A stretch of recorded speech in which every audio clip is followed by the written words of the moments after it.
I want to have a real talk with you if you're one of my girls that says, that's just how my family does it. This is the only way that I know how to do this. Or worst of all, and I'm so guilty of this, is when we hinge everything on an Enneagram, a Myers-Briggs, a disc, a human design type, or your zodiac sign. And you guys, I've been down all these holes.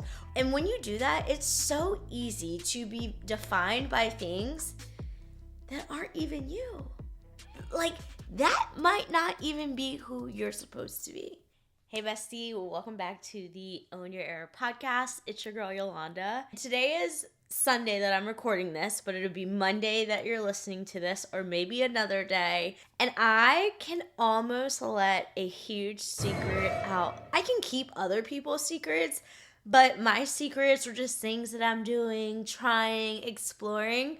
I always want to share. And so this has been just a really crazy journey, which I'm not going to tell you today because I need to have one more thing confirmed and then I can share this news with you. I'm still off social media.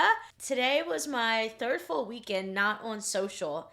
And that has been a game changer for mood, overall peace. It really is wild to take away something that you think that you need or you can't live without and actually live without it.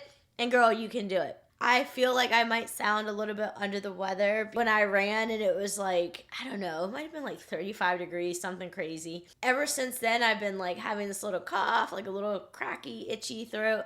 But we're not giving any energy to that. I believe that when you give energy to illness, that it's not great. And I've always been of that mindset. And so now adding in like my new walk with Jesus and loving Jesus. And I know that it sounds so crazy. And I believe as someone that has openly shared my life so boldly on social media for years, that when people see you change or they watch you pivot or do something different or believe something different, I do know that people will talk, right? And that's okay. People are going to talk. There's nothing that I can do about that. But I also think that sentiment, as someone that has kind of just grown thicker skin towards that, but it is something that holds so many people back from opening up and sharing a story. It keeps people stuck in the endless scrolling or the doom scroll. And I can't tell you how amazing it's felt just not to have that in my life. And so thinking about, okay, when I come back, how do I come back? Because it really does need to be with intention. And having intention of helping other people share their stories and share their messages. There's a scripture, and I'm kind of starting to learn some things, bestie. And it's always crazy if pastor might reference something in the Bible. I'm like, oh my gosh, I know that story now. So lame. The YouVersion Bible app, if you don't have it, it's great because you can go in here and make notes. Oh my gosh, I was reading in Corinthians. 1 Corinthians is wild. Chapter 7. It just talks a lot about being single and marriage, and the Bible is like a little bit lit. It is kind of wild. I'm going to share Matthew 7, verse 1 through 5. Judge not, that you be not judged. For with the judgment you pronounce, you will be judged, and with the measure you use, it will be measured to you. Why do you see the speck that is in your brother's eye, but do not notice the log that is in your own eye?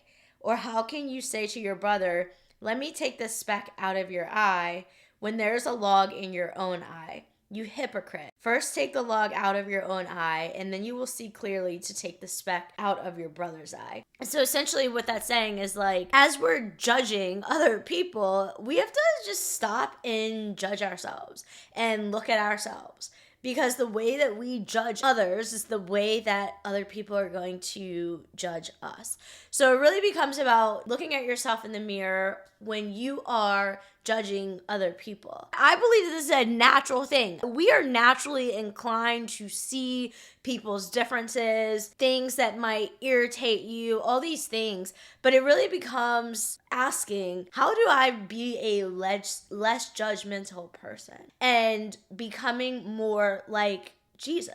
One of the things I'm really happy to do and stand up and just be loud about, hey, this is my evolution. This has been my journey. You've watched me go from burnt out nurse to freelancer to someone that was very open about psychedelics and being into woo-woo and psychics and all these things. And you've seen this shift. When people say that you've changed, yeah, and great. Because if you're not growing, you're essentially dying. If you're not challenging yourself to learn something new, if you have no hobbies outside of whatever your standard hobby might be, you're not challenging yourself to learn something different, you're not learning a new skill set, you literally are withering away as a person. And that may be hard for some of us to think about and hear, especially if we're not super growth minded. And I do believe to a point when you look men versus women, it's different. It really is different. I heard Peter Shaw say this. I don't know if you guys are familiar with him. He used to work with Rachel Bell. He is an Australian and he is an NLP expert.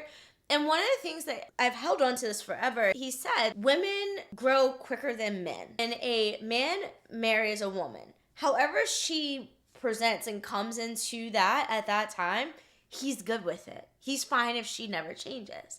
Whereas a woman is going to go through more evolution, right? Women are literally the type of people that we can be like, purple might be your favorite color today, and 3 years from now, you're like, I can't stand the color purple. And I think that it also gives us this almost like a bad rap as being like crazy or moody or whatever it is.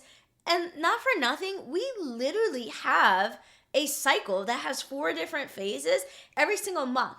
And then when you are going through perimenopause, menopause, and we're aging and those hormones are changing, our brains literally change. When you're like late 30s, 40s, your brain goes through another evolution. So it's no wonder why women are like always, whoa, like what are we getting today with some of us? And I think that some of us probably are a little more, I don't know if susceptible is the right word for it. I would say that maybe the bigger your personality is, the more likely people are to notice those changes, because people are going to notice when you have like your high highs and when you're at your low lows, or when you just want to be a moody B word. Coming back to that is the idea of change and how change comes to any of us. And this actually rolls into what I want to talk to you today. Do you ever catch yourself saying, this is just how I am, or I do this because it's the way that I've always done it? And then deep down, you say things like that, but you also know that you desire change. And to give you an example, I can be a B word, and I know that. But deep down, I have this desire not to be that way. Deep down, that is a defense mechanism that I've had, and again, something I've clutched onto as an excuse at this point that has held me back from becoming my best self. We always hear this like, you have everything you need inside of you, but why is that hard for some of us to get to? And it's because, in my personal opinion, we're hinging so much of that on our own laurels. We're not asking for help. We're not talking to God. We don't have this relationship with something that's bigger and higher that we can stop depending on our freaking selves and go and give it to God. And again, this is like where it gets like, oh, she's thumping her Bible. But when you really get into the Bible and the stories and how this man died on the cross, he was sacrificed to forgive all of our sins. And so then it's kind of like, okay, wait, like I don't have to walk around and carry all this burden. I get to like fall back and talk to somebody else and give that away in the privacy of my own closed door. And I've said this before, but I started looking at people, and I think that there are a lot of people that won't speak about their faith. And it's unfortunate because, one, you could be judged for it and people don't want to hear it. Two, it's like, oh, you really shouldn't talk about that. But why not? Some of us need to be talking about it because it's helpful to people. It's so helpful when you can look at a way that you've been for all your life and just say, well, geez, if this isn't working, maybe I tried this other thing. Maybe I tried this thing called talking to God and sitting with God. Where is it in your life that you want to make a change, but you are just stuck in this is the way that I am, or this is just how I have been. Maybe it's how you typically respond and react when you get stressed out. Maybe you're anxious, maybe you're super worry warts, or you just tend to shut it all off and you binge whatever it is that you might binge. Going out, not taking care of yourself, not sleeping well, not going to the gym, whatever that might be, right? As your typical response. I'm 100% guilty of this. Maybe it's that you never allow yourself to rest. You never give yourself a break. You work for a company that, girl, if you're not working for yourself and you're just working hard for somebody else, that can be pulled from underneath of you so quickly. But we work. Why? Because we're trying to prove something. Guilty. We're trying to find our worthiness or have an outward showing of our worthiness by how hard can I work.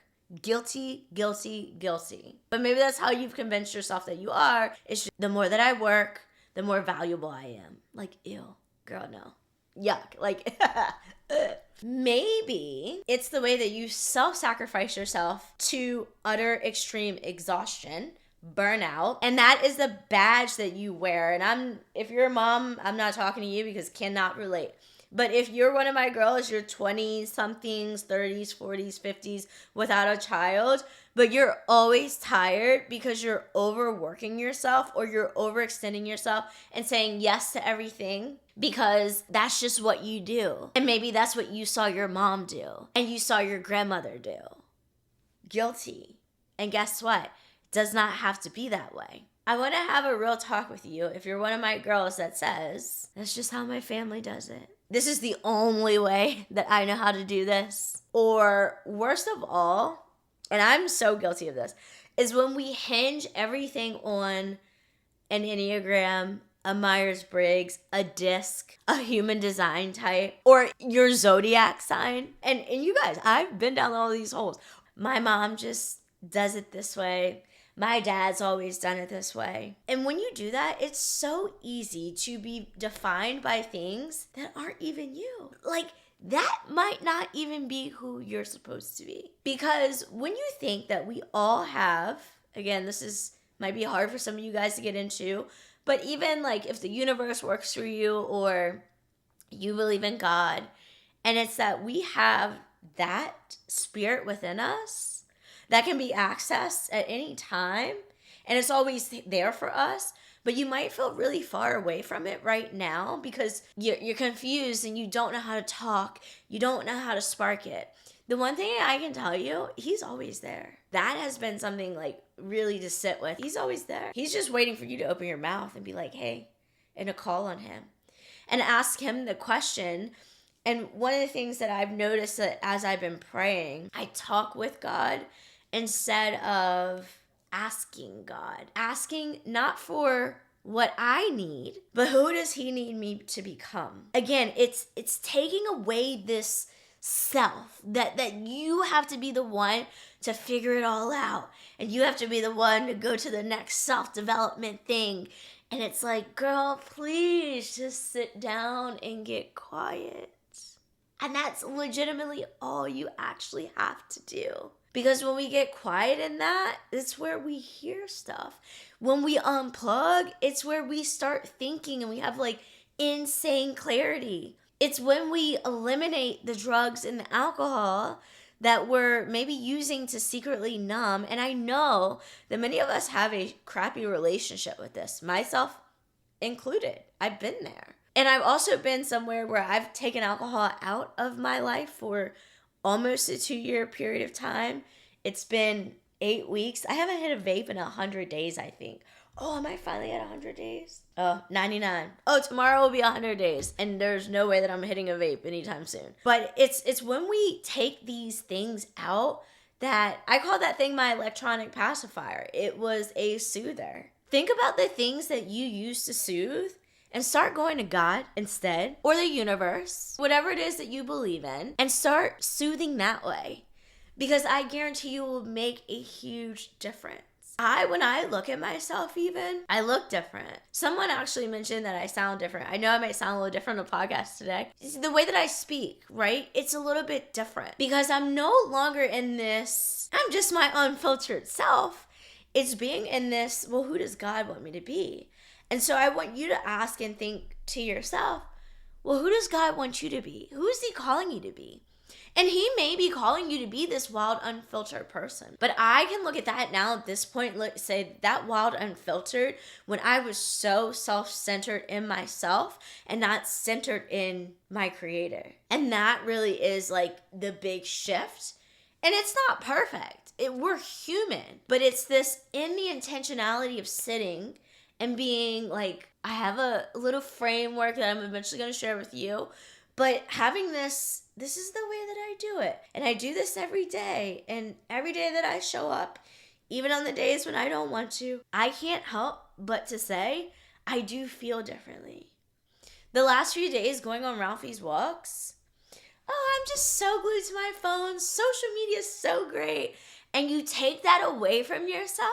And it's like, and this makes me emotional. It made me emotional earlier today. But I for the last couple of days, I have just totally put my phone away on Ralphie's walks. Completely. And it's looking around in this 35 degree, 40 degree weather. Is finally a little bit warmer here today because it's been pretty cold here. And looking around and things are dead. The trees are dead. There are no leaves around even. Everything is just so barren. And you can look at that and be like, oh gosh, this is so depressing. Or I almost today, like really, it was like a psychedelic type of experience. And I'm glad that I can share that I've had a psychedelic experience in the past. Because people talk about this psychedelic post-glow that you have. And looking around today, like I had that moment of everything is so beautiful. Everything was so beautiful. And it's all about perspective. It's that you can look at it from this self-centered place of, it's just ugly, it's cold, it's so gross out. And then we can come to this from this God-centered place of like, whoa, something created all of this. Something created you. And something created you to evolve into something that you can't even fathom. If you had legitimately told me 2 years ago that I would be standing recording a podcast talking about God, girl, what? Legit, like I get it. It sounds so crazy, but here we are. So it's getting out of this root that we're so stuck in self-love and self-development and all of these external things that we seek, when internally you have the Holy Spirit within you. It's within you. I believe that then becomes, well, how do you go about doing that? So when you think about, or when we're putting into this is just who I am, this is just how I am, what if that's not the way that the Creator made you to be? And that's all of the outward influence that you have been conditioned to believe about yourself, to believe that this is the way that you should be. Versus asking, not society, not your parents, not your best friend, but your actual Creator, how are you supposed to be? The conversation gets a lot different. It will feel a lot different.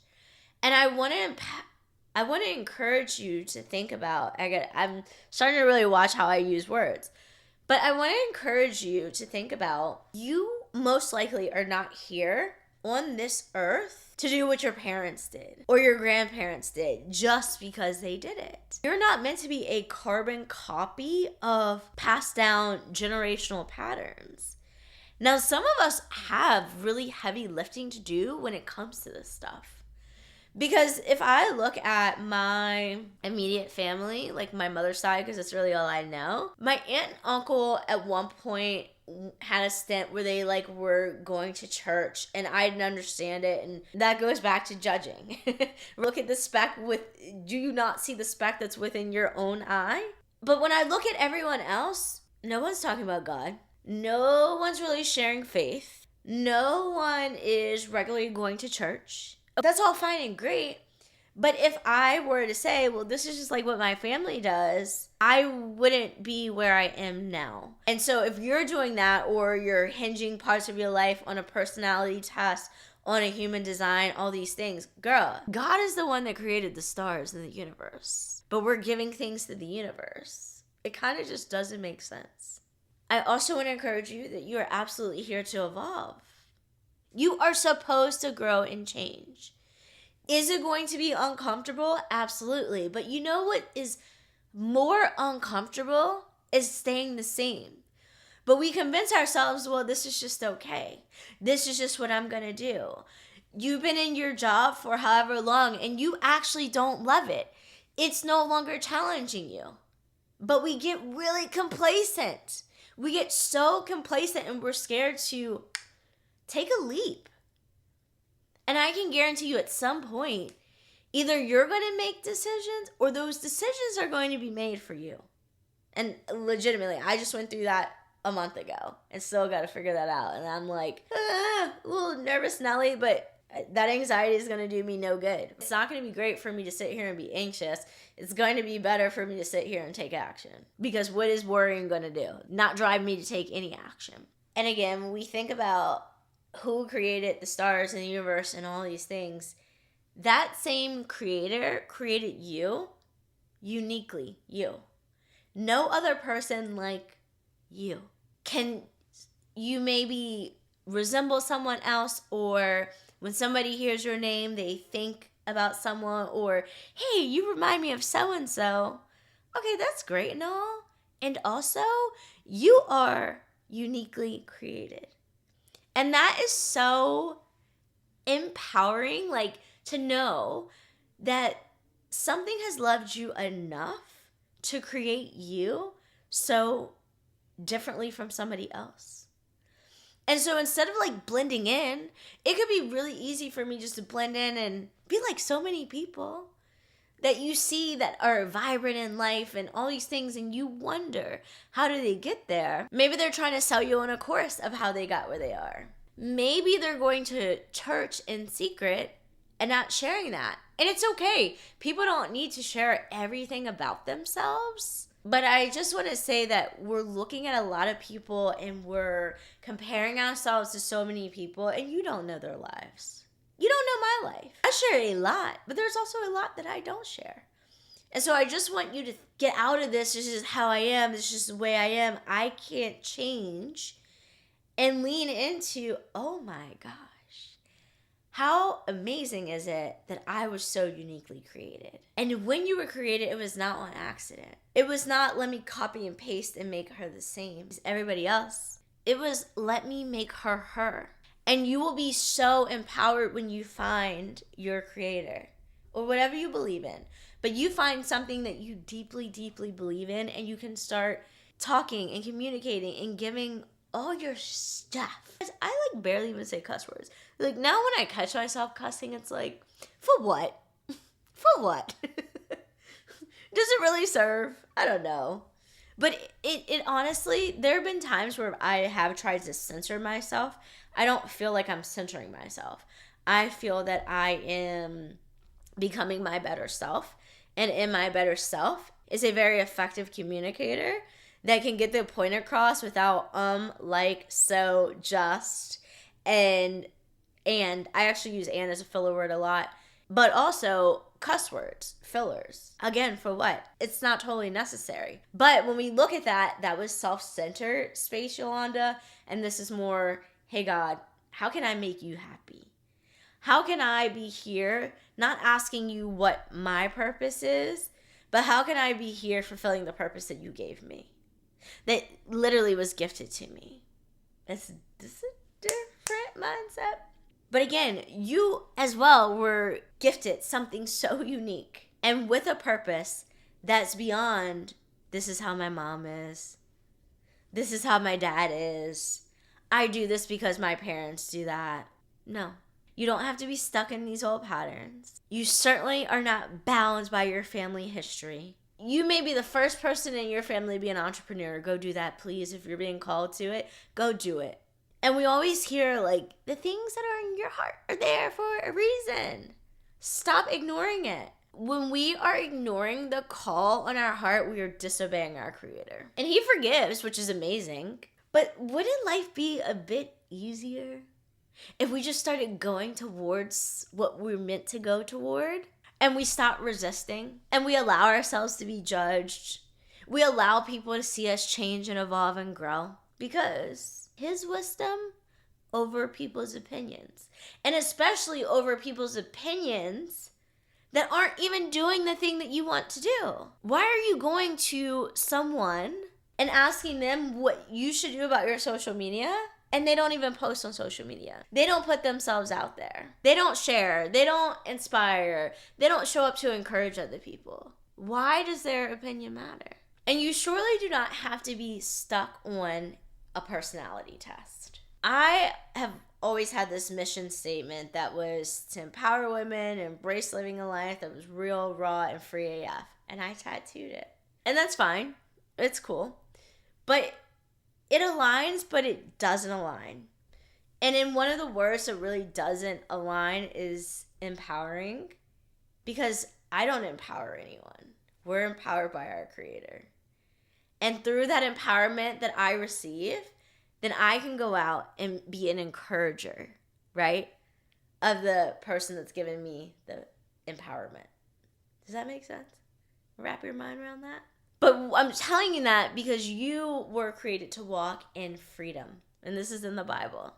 And no, I don't have the verse for you, but it talks about freedom. And the reason why we can be so free and live in sin, and doing that right now, girl, okay, no judgment.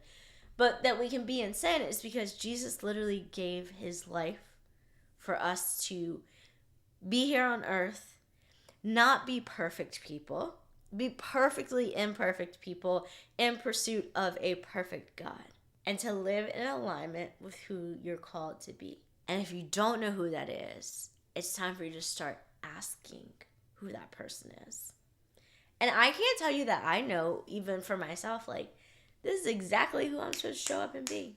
I don't know. I'm still waiting for some answers. But I do know that I can modify ways that I've been, because this is just the way that I've always been, and become something different. Become something that is more in alignment. Because the more that we do that, the more that we get closer to that true purpose. And so if you're looking for purpose, so many of us are looking for our purpose, just start talking to him, and you're going to find it. We're all going to find it. So my challenge for you as you go into this week, but I do want to warn you, because God does move quick. And it's not that he's a genie. It's not this you being granted 3 wishes. It's not get this thing right now. But he does work in mysterious ways. So proceed with this and proceed with caution. And in a journal, if it feels better for you, because that was how it felt better for me for a while. And now I'm on my little nature walks, girl, and I'm openly talking to God. That's where we are. And it has not been that long. It has not been that long since I've made a change. It's been kind of tucked away because I haven't been on social media. But it hasn't been like 5 years, 6 years. This has all been a rapid, or at least what it feels like. Because I finally was just like, let's go. And he had been waiting. So in your journal, or in a meditation, or maybe you actually get down on your knees and pray. And that is something that still feels a little awkward, but we're getting there. But getting on your knees and praying and asking these specific words, which are, God, is this actually who I am? Or is there someone else that you need me to become? You might have your answer quickly. You might get this answer by talking to somebody else. How sometimes he uses other people to deliver messages. You might not have an answer for a year, 2, 3, 4, who knows? But the whole point of this is that you start opening up yourself to the relationship that he wants to have with you. I'm going to leave you with this for the week. And the greatest gift is becoming what he wants you to become. That's all I got for you.